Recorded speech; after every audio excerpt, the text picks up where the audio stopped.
कोशी गाउँपालिका सुनसरीमा उच्च शिक्षा दिने कलेजको आवश्यकता। यो कुरा सुन्दा सामान्य जस्तो लागे पनि यसलाई सामान्य बनेर नजरअन्दाज गर्न सकिँदैन। शिक्षाको कुरामा कोशी गाउँपालिका सुनसरी जिल्लामै सबैभन्दा तल्लो अवस्थामा रहेको छ। यो पालिकाको साक्षरता दर प्रतिशत 66% रहेको छ, जुन राष्ट्रिय औसत साक्षरता दरभन्दा 11%ले कम हो।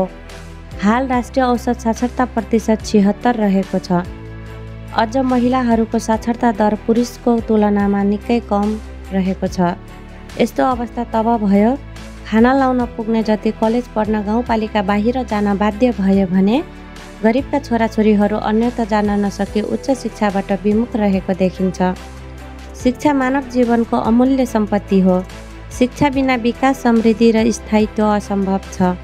त्यसैले हरेक व्यक्तिले शिक्षालाई प्राथमिकता दिनुपर्छ, किनभने शिक्षाले नै सशक्त व्यक्ति, सक्षम समाज र समुन्नति राष्ट्रको निर्माण गर्छ।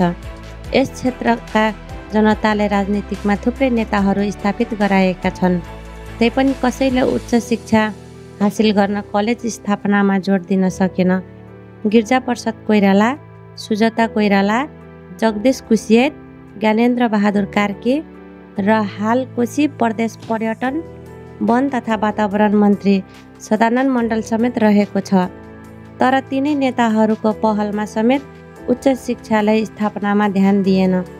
यस्तै गाउँपालिका प्रमुखले पनि यस विषयमा महत्त्वपूर्ण भूमिका खेल्नुपर्ने आवश्यकता देखिएको छ। कोशी गाउँपालिकामा एयुब अन्सारी दोस्रो पटक निर्वाचित प्रमुख हुन्। महत्त्वपूर्ण ऐतिहासिक अवसर उनलाई छ। अब पनि शैक्षिक क्षेत्रमा यहाँका जनता पछि पर्नु भनेको योभन्दा ठुलो दुर्भाग्य होइन कि हालसम्मकै सबैभन्दा ठुलो घातक हुनेछ।